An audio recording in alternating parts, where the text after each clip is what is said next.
Devido à pandemia do coronavírus que nós estamos vivendo, eu tomei a iniciativa de falar um pouco sobre a arte em cenários atípicos.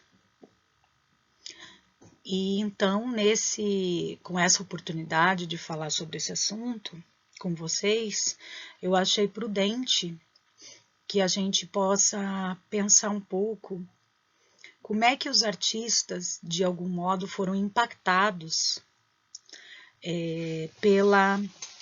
por exemplo, pela Primeira Guerra Mundial. Desse modo, eu escolhi abordar mais especificamente dois temas, que são duas vanguardas, que vão acontecer então no início do século XX, e que têm uma relação bastante estreita com a Primeira Guerra Mundial. Seriam elas, então, o futurismo italiano e o dadaísmo. Bom, eu vou começar falando então sobre o futurismo italiano. Mas antes, é importante dizer para vocês que nós temos uma movimentação toda que vem ocorrendo já desde o fim do século XIX, nesse local central da arte que é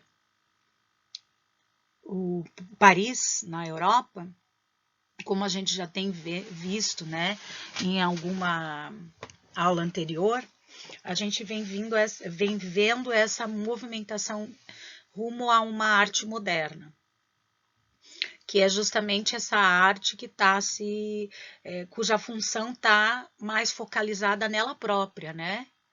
Que está deixando de lado de ser um reflexo ou de ter um compromisso, melhor dizendo, com retratar o real, mas que começa a olhar para si própria, para suas próprias questões, para suas especificidades, né? Para o seu campo de trabalho, para o seu campo de atuação, para a sua própria linguagem.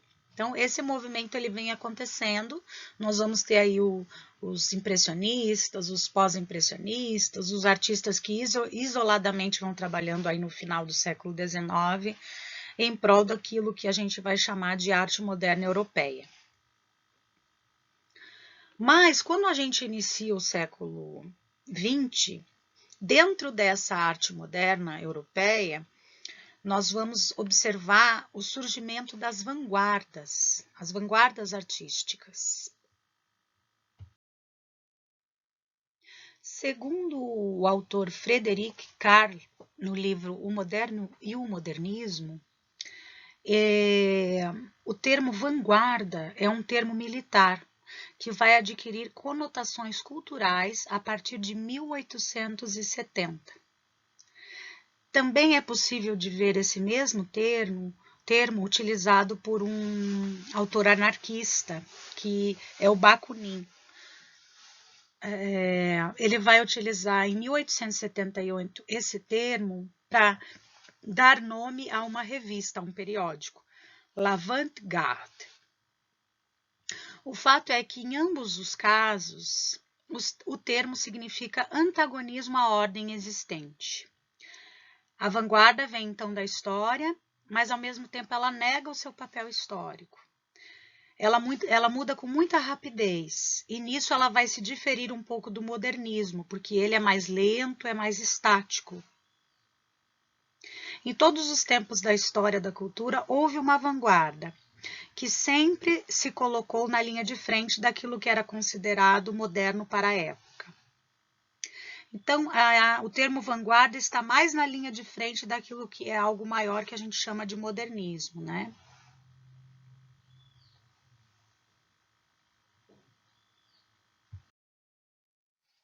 É nessa perspectiva, então, que vai surgir essa vanguarda que a gente chama de futurismo italiano, que é uma das primeiras vanguardas, né, que vão acontecer. E elas, na realidade, estão acontecendo simultaneamente, assim, nessas primeiras décadas do século XX, né? Então, uma das primeiras delas é o futurismo italiano. Interessante que a gente estava observando que o centro da arte nesse momento na Europa estava sendo a França, e de repente surgem italianos com uma vanguarda. Então, o que acontece? Já alguns jovens italianos, né, que estavam envolvidos em diferentes profissões, né? Um era artista, o outro era poeta, o outro arquiteto, o outro músico, mas assim, áreas que são bastante interligadas. Esses artistas, então, eles decidiram se reunir num grupo, que seria hoje conhecido como os nossos coletivos, né? E eles, então, elaboraram, com a ajuda, né, do poeta Marinetti, um texto, e esse texto ficou sendo conhecido como Manifesto Futurista, que vai ser enviado para ser publicado, apresentado, então, portanto, ao público pela primeira vez num jornal francês de grande circulação, que era o Le Figaro. Então, a ideia desses jovens, apesar de eles estarem na Itália, era uma ideia de se projetarem em outros centros artísticos e principalmente no centro principal da época, que era Paris. Então, por isso essa tentativa, essa ideia de publicar num jornal francês. E vejam que eles têm uma proposta muito ampla, que vai para além do âmbito artístico, quando eles estão se dirigindo a leitores que não são exclusivamente da área artística, mas outros leitores que têm outros interesses, mas que porventura têm então essa oportunidade de fazer a leitura desse jornal. E eles, de fato, por terem esse caráter interdisciplinar, né, esse grupo vai então propor algo para diferentes áreas. Um modo de vida, eu diria, né? E aí eles se intitulam de futuristas. Então, eles lançam manifestos, né? E esse em especial é um manifesto muito conhecido, muito polêmico, né?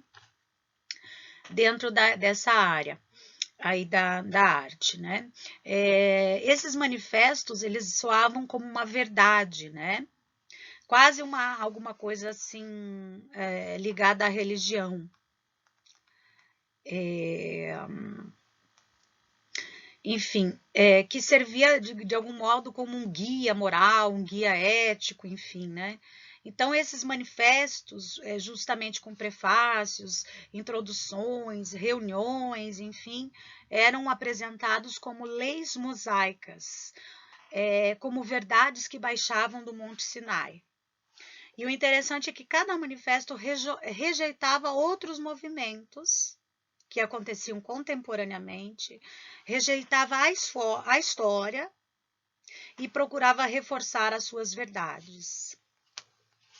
Então, dentro dessa fala toda, eu acho que é importante a gente observar e visualizar o que de fato como é que está se concretizando essas obras de arte que vão vir aí com esse reforço, né, do manifesto, que vai esclarecer melhor, firmar uma posição desses artistas perante o público, esclarecer melhor a posição, o ponto de vista artístico desse grupo, né, para o público compreender melhor o que eles estão propondo em termos de arte. Nós temos aí uma imagem, né, que é um desenho que mostra um projeto de uma cidade ultramoderna, que foi projetada por esse arquiteto que fez parte do movimento futurista, que é o Antônio Sant'Elia. E ele é conhecido por ter criado o elevador panorâmico. Então, você observando esse trabalho, você faz algumas conexões dessa imagem que você está vendo, algumas conexões com os nossos prédios, né, da atualidade, né, a modernização toda, né, da arquitetura pensada em Brasília, ou mesmo pensando em Curitiba, o nosso centro cívico, né, isso é bem característico. Esse planejamento todo essas ideias todas já vinham sendo projetadas aí em 1914, aí, como a gente bem observa. A questão é que, para além dessa produção artística que parece, sem dúvida, ser muito intensa, muito importante, né? Eu acho que é importante a gente também se ater ao que pensam esses artistas futuristas, né? E isso vai estar aparecendo com muita força no manifesto. Os futuristas, então, eles têm algumas questões que eles vão abordar nesse primeiro manifesto, mas que vão aparecendo também em outros manifestos que eles vão publicando ao longo dos anos, né? Então, mas principalmente nesse manifesto, que é no qual a gente vai centrar a nossa análise, nós vamos verificar algumas questões como, por exemplo, essa negação da história desse passado, até porque eles, para se lançarem como artistas de vanguarda, artistas ultramodernos, eles precisam negar esse passado histórico da Itália, né? Então eles dizem que a Itália está muito presa a esse passado histórico, né? A observarmos os seus museus com esses seus quadros renascentistas, essas esculturas clássicas, a observarmos a própria cidade com a sua arquitetura clássica, arquitetura renascentista. Então, eles propõem que esses prédios sejam destruídos e sejam substituídos por uma nova arquitetura, né? Que as cidades italianas passem por uma remodelação urbana. Ao mesmo tempo, eles falam também sobre essa herança, que é um peso muito grande que a Itália carrega, do Renascimento, né, dizendo que deveríamos desviar o curso dos rios para que inundassem os museus e destruíssem todas essas obras que ficam no museu. Então, também há algo muito interessante do manifesto primeiro, que é uma passagem onde eles afirmam que nós deveríamos visitar a Mona Lisa, sim, ao menos, só que somente uma vez por ano, assim como quem visita os mortos no cemitério no dia dos mortos. Mas não agir como a gente tem agido. Então, a ideia de se desconectar desse passado, deixar isso de lado, essa arte do passado, tudo aquilo que representava o passado e a arte que tinha aquela função de representação, para agora pensar numa nova possibilidade, numa nova linguagem, vai aparecendo aí no trabalho desses artistas. No caso do artista Boccioni, por exemplo, né, nós estamos vendo aí um trabalho dele, é uma escultura, né, chamada Formas Únicas de Continuidade no Espaço. A pesquisa dele tem a ver com tentar representar aí o movimento. Então, ele vai fazer uma representação do homem, de uma figura, um indivíduo, né, que tá se movimentando. Então, por isso que ele está com esse aspecto de desmaterialização e essa perna que está mais adiante. Mas voltando para a questão aí, então essa tentativa de representação do movimento é o mais importante para os artistas visuais aí do futurismo. E no que diz respeito especificamente a essa orientação, essa linha de pensamento desses artistas, essa ética, nós vamos ter uma passagem que é bem importante, que eu destaquei aqui para vocês, uma parte do manifesto. Nós queremos glorificar a guerra, única higiene do mundo, o militarismo, o patriotismo, o gesto destruidor dos libertários, as belas ideias pelas quais se morre e o desprezo pela mulher. É da Itália que nós lançamos pelo mundo este nosso manifesto de violência arrebatadora e incendiária, com a qual fundamos hoje o futurismo, porque queremos libertar esse país de sua fétida gangrena de professores, de arqueólogos, de cicerones e de antiquários. Já é tempo de a Itália deixar de ser um mercado de Belchiores. Nós queremos libertá-la dos inúmeros museus que a cobrem toda de inúmeros cemitérios. Então, esse é um trecho do manifesto aí futurista que eu destaco para vocês. Vejam que esses artistas, eles vão apresentar vários pontos aí, chave, que vão nos aproximar de entender o que eles estão pensando, né? A gente vai ver que eles são apresenta aí um teor forte de misoginia, né, esse ódio contra as mulheres, e principalmente, acredito eu, contra esse movimento feminista que era crescente já desde o século XIX, né. Eles vão mostrar, eles vão falar sobre a questão da história, do passado histórico e tal, né, da educação, né, quando eles citam a questão dos professores, enfim, eles vão... Então, esse é um movimento que tem uma ideologia, né, a gente vê isso com bastante clareza. Eles vão, e aí da maneira mais trágica, né, é o mais forte que aonde eles chegam, no meu entender, que é essa glorificação da guerra como um espetáculo artístico, né, um espetáculo fantástico, né, aquelas explosões, aquele brilho, aqueles corpos ensanguentados, enfim, essa destruição toda, né, eles vão ver isso como um grande espetáculo teatral, e também como uma forma de higienizar o mundo. Então, para nós, isso tudo soa, né, bastante chocante, né, nos dias atuais. E é interessante como todas essas colocações deles, elas são lá do início do século XX, do século passado, e elas ainda elas têm mais de 100 anos, e elas ainda ressoam na nossa sociedade, elas ressoam no Brasil, né, essas colocações todas aí. Então, interessante observar também que eles glorificavam a técnica, né, a ciência, a tecnologia, mas como que era essa ciência? Se a gente for estudar o caso, por exemplo, do artista Bala em especial, para pensar em um caso exemplar desse estudo que eles vão fazer, essa pseudociência que eles querem desenvolver, porque eles têm essa tentativa de capturar o movimento, né? Então, ele vai fazer experiências a partir da passagem do automóvel, que era algo que também tinha acabado de ser criado, né?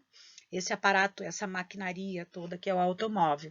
Então, ele, na observação dele, nos estudos que ele vai fazer, ele vai ter uma percepção equivocada, sabemos hoje, né? Que quando um automóvel passa, ele vai modificar por completo aquela paisagem pela qual ele passou, aquele ambiente pelo qual ele passou. Mas a gente sabe que isso não acontece, é uma ilusão que o automóvel, quando ele passa, faça isso, né? Mesmo que o automóvel passe em alta velocidade, hoje, a gente vê que no máximo, se for um caminhão, algo maior, um ônibus, pode balançar um pouco as folhas da árvore, um vento, enfim, algum tipo de barulho, algum tipo de ruído, mas não um automóvel pequeno, e ainda considerando que naquela época que o automóvel tinha acabado de surgir, ele não teria mais do que capacidade de andar mais do que 20 km por hora.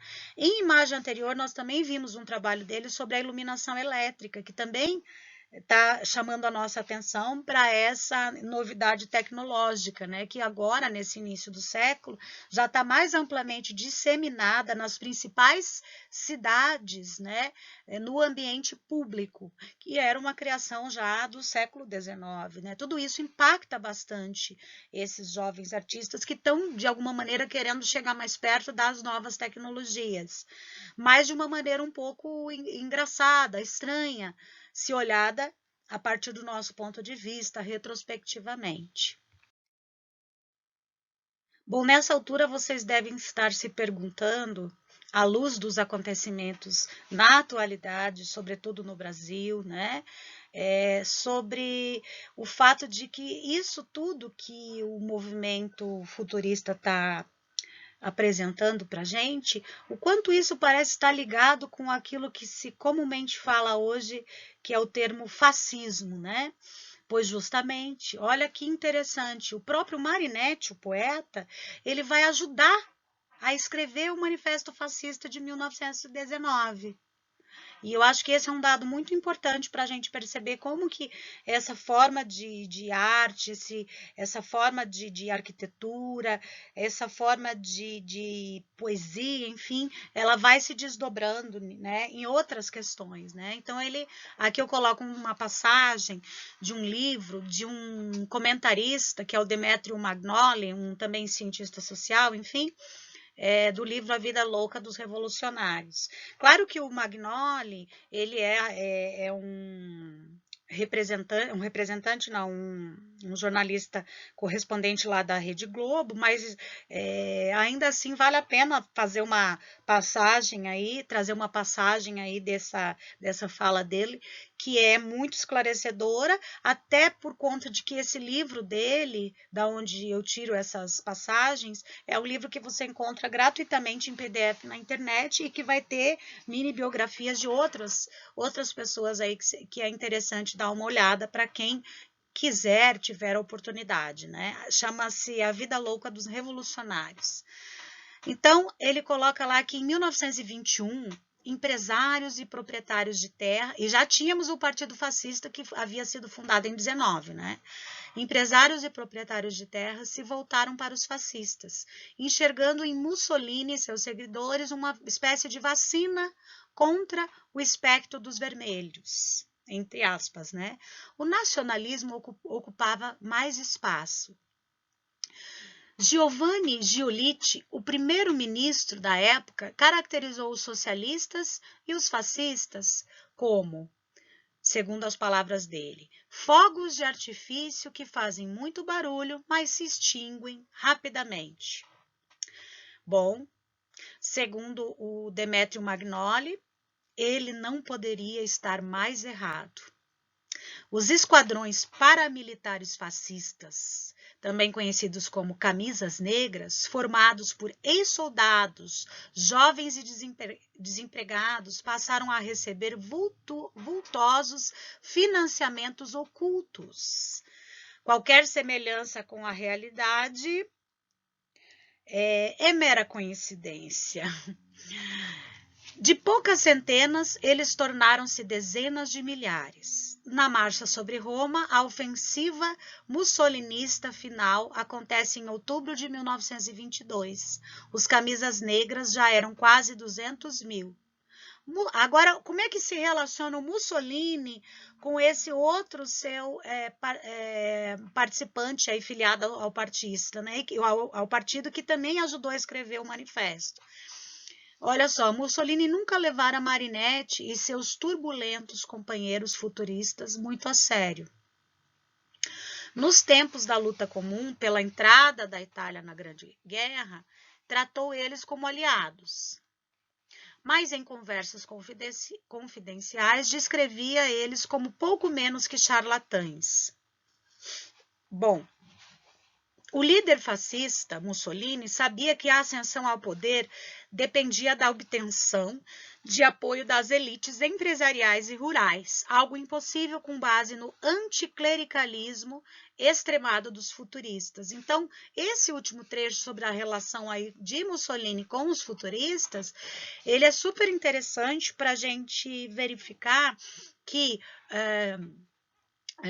os grandes líderes, o Estado, enfim, ele se liga à arte até o ponto, até a medida em que ela lhe serve.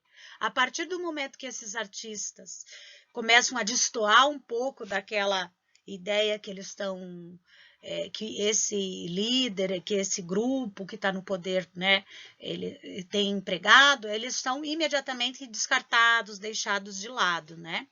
Então, isso é interessante da gente observar.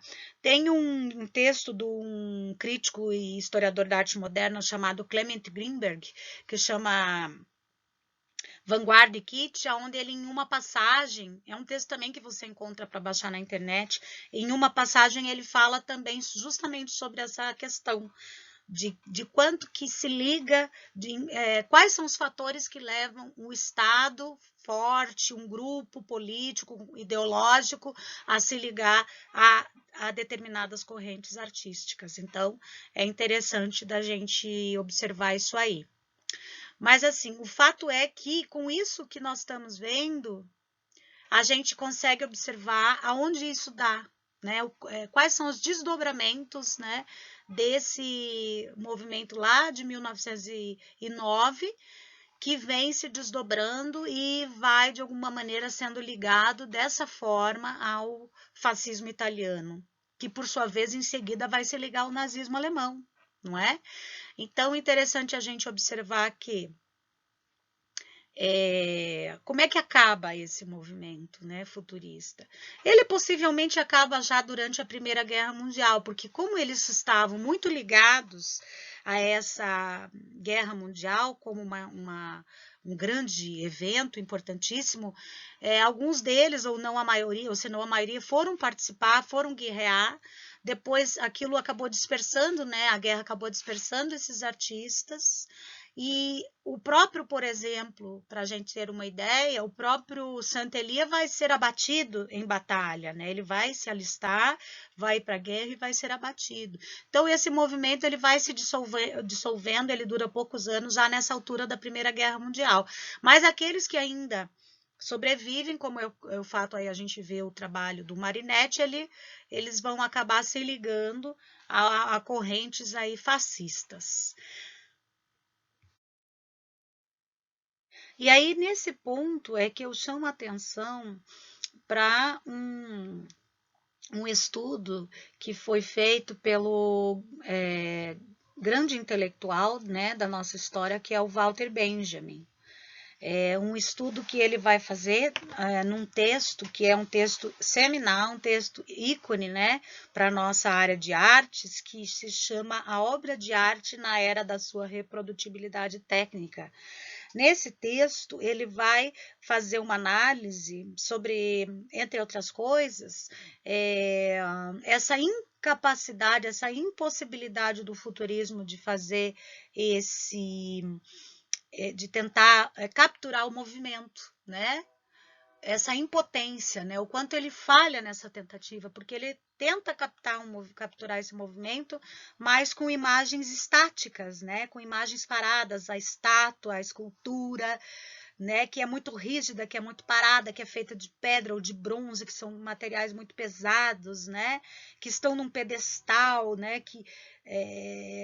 Ou então a própria representação da pintura, né? Essa imagem bidimensional que também está parada, como se fosse um pulsar de um corpo morto. Então, eles não conseguem, né? Essa tecnologia eles não têm essa tecnologia de fato para a representação do movimento. E quem vai ter de fato essa tecnologia vai ser justamente o cinema, que vai conseguir de forma mais efetiva a representação do movimento. E aí ele vai a fundo falando sobre o fato de que o homem moderno ele se interessa cada vez mais pelo cinema. É um texto de 1933, que é uma arte mais adequada por conta desse ritmo da vida moderna que está bastante alterado, né? E essa falta de paciência para a contemplação daquela obra original, aquela objeto único que está lá no museu, enfim. E ele, então, chama atenção, né, para essa falência, de algum modo, né, desse objeto artístico único e original, enfim, né? Bom, e estático e tal, ao qual a gente tem que se dirigir para encontrá-lo, né?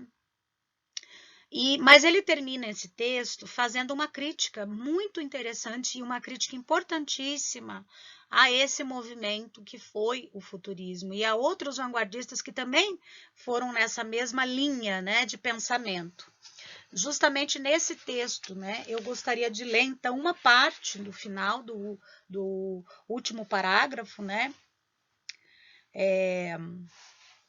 Ele diz assim: a guerra prova com suas devastações que a sociedade, ele está se referindo à Primeira Guerra, mas é claro que em 33 ele é um judeu alemão e já todo aquele movimento, né, o Hitler já está no poder e todo aquele movimento antissemita, né?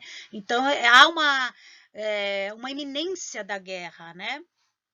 Então, esse é o cenário do qual ele está, a partir do qual ele está falando, mas ele se refere aí à Primeira Guerra Mundial, porque a Segunda ainda não estourou, né? A guerra prova, com suas devastações, que a sociedade não estava suficientemente madura para fazer da técnica o seu órgão, e que a técnica não estava suficientemente avançada para controlar as forças elementares mais primitivas da sociedade. Em seus traços mais cruéis, a guerra imperialista é determinada pela discrepância entre os poderosos meios de produção e a sua utilização insuficiente no processo de produção, ou seja, pelo desemprego, pela falta de mercado. E aí ele finaliza de forma brilhante. Esta guerra é uma revolta da técnica, que cobre em material humano o que lhe foi negado pela sociedade. Em vez de usinas energéticas, ela mobiliza energias humanas, sob a forma de exércitos. Em vez do tráfego aéreo, ela regulamenta o tráfego de fuzis. E na guerra dos gases, encontrou uma forma nova de liquidar a aura.